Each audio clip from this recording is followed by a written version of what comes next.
mendekati persuasi dari diri sekarang, mendekatinya.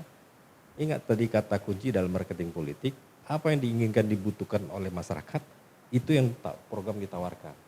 Nah, karena orang akan cenderung, kalau yang tadi skeptis itu, mungkin memperjuangkan hak, apa yang diajukannya, tak peduli. Nah, apa ke depan program yang dia akan menguntungkan kalau dia milih di sini karena dia perantau.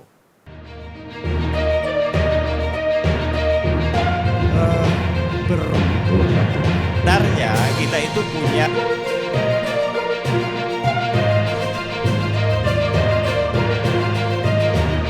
tanggapan bisa per KPU Kabupaten Kota. Kalau dia pakai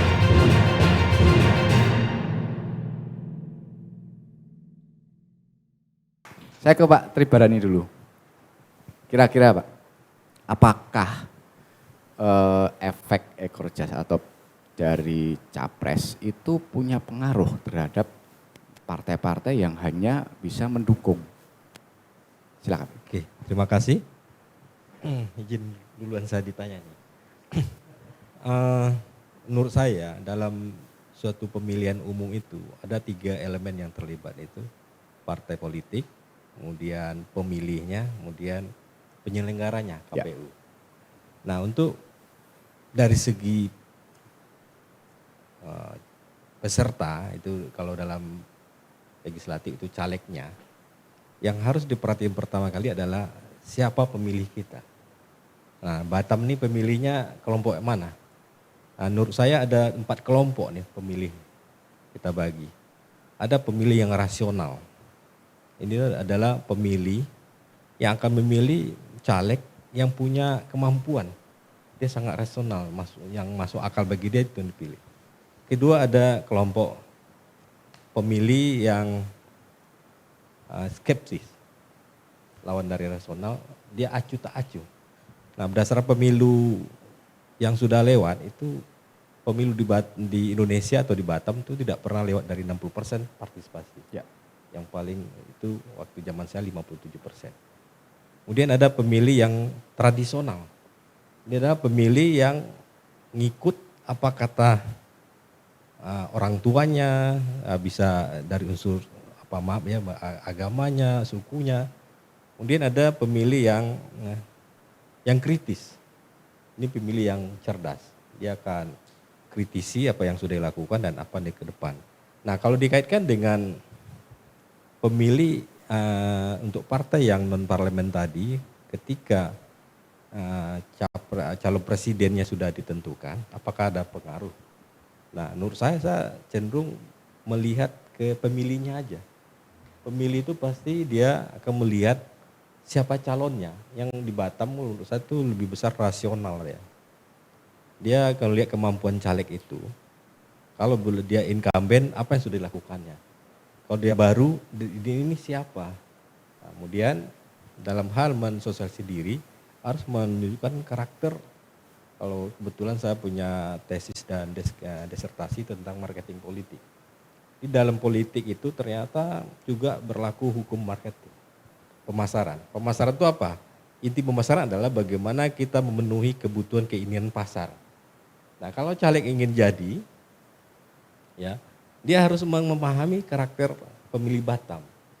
Apa yang sedang diinginkan? Itulah kita tampilkan program dan penampilan kita. Nah, kalau tidak punya arah, punya tujuan, ya nanti kita susah segmen mana yang kita pilih yang dari 4 kelompok pemilih tadi. Nah, ketika dikaitkan dengan pilpres, kebetulan itu disamakan, pileg sama pilpres disamakan, apakah ada ngaruh gitu ya? Ya. Menurut saya pemilih itu, karena pemilih kita di Batam adalah rasional, dia akan melihat itu, pengaruhnya mungkin sedikit ya. Contohnya siapa pemilih yang 3 orang tadi, partai-partai yang itu, tapi dalam pemilih Indonesia yang saya amati, dia tidak ngaruh ke politik, ke partai itu. Yang ngaruh tuh calonnya siapa. Nah, kemudian tadi saya katakan ada 40% yang skeptis, ngacu tak acu, dia tidak peduli dengan politik ini karena saya milih siapapun tidak ngaruh kehidupan dia. Maka itu ada 40%. Nah, untuk partai-partai yang baru yang disebut non parlemen, coba garap yang ini. Ya, karena 60% kan udah pilih yang partai yang ada parlemen. Yang 40% ini masih banyak. Itu kelompoknya kalau bisa kelompok buruh. Mungkin Bapak dipaham. Tanpa dia tidak memilih. Karena dia mungkin merantau sini kontra. Saya pilih Pak Suprapto pun saya juga pindah juga besok katanya. Nah, bagaimana teori atau cara mendekati pemilih-pemilih yang skeptis ini? Nah, cenderung saya perhatikan orang skeptis yang acuh nih, itulah yang sering diributkan di pemilu. Adanya serangan fajar. Serangan itu orang-orang yang skeptis itu. Dia tidak peduli siapa yang ngasih itu yang dipilihnya. Itu memang ada di Batam dan seluruh Indonesia memang ada. Mungkin karena pemilih kita ini adalah heterogen, multi etnis, multi agama dan multi budaya. Kalau di luar Batam yang homogen satu kelompok, mungkin beda pendekatannya dengan pemilih yang bersifat heterogen ini. Nah, jadi menurut saya partai yang baru yang disebut parlemen ini, yang baru bertarung di ini, yang tidak punya wakil baru DPR RI, itu jangan mempedulikan itunya. Kita harus fokus ke pemilih kita. Dekati persuasif, sosialisasi dari diri sekarang, mendekatinya. Ingat tadi kata kunci dalam marketing politik, apa yang diinginkan dibutuhkan oleh masyarakat, itu yang program ditawarkan. Nah, karena orang akan cenderung, kalau yang tadi skeptis itu, mungkin memperjuangkan hak, apa yang diajukannya, tidak peduli. Nah, apa ke depan program yang dia akan menguntungkan kalau dia milih di sini karena dia perantau. Kemudian kalau DPR RI-nya mungkin apa bisa memperjuangkan daerah saya. Nah, jadi para caleg ketika tahun 2024 ini itu harus kata kuncinya pintar melihat keinginan dan kebutuhan daripada pemilih.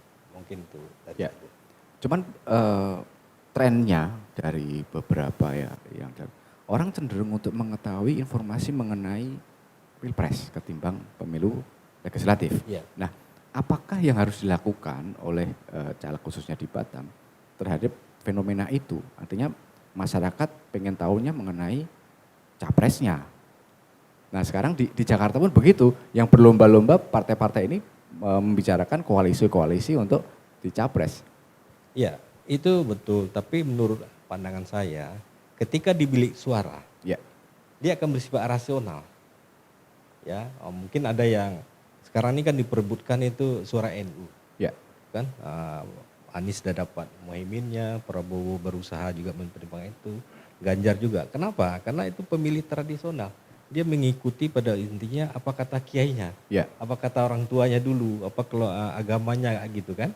Maka itu diperebutkan. Nah, kalau kita caleg di sini, kita kalau berharap kayak gitu, mungkin ada kelompok yang disebutkan masuk situ, belum tentu juga.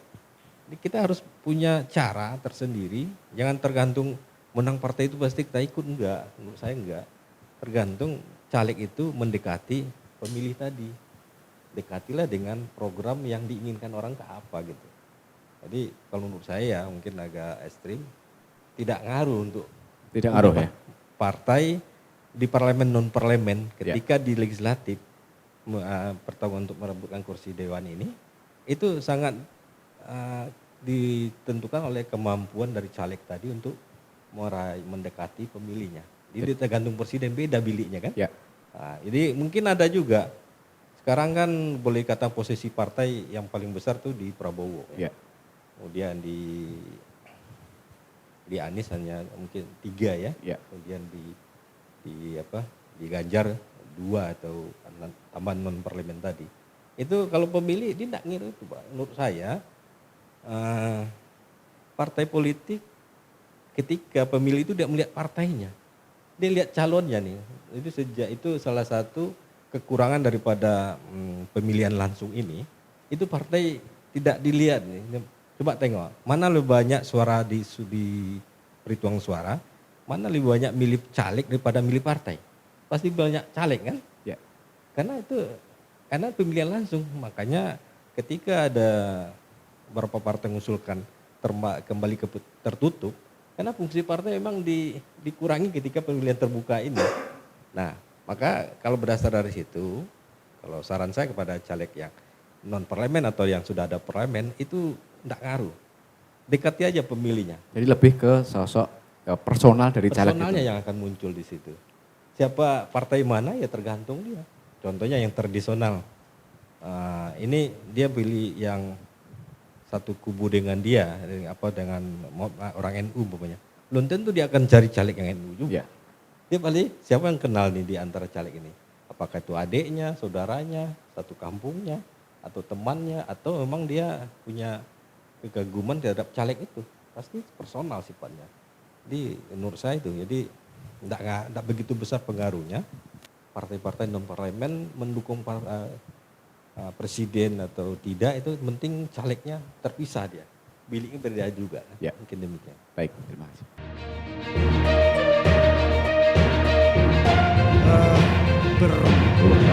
Sebenarnya kita itu punya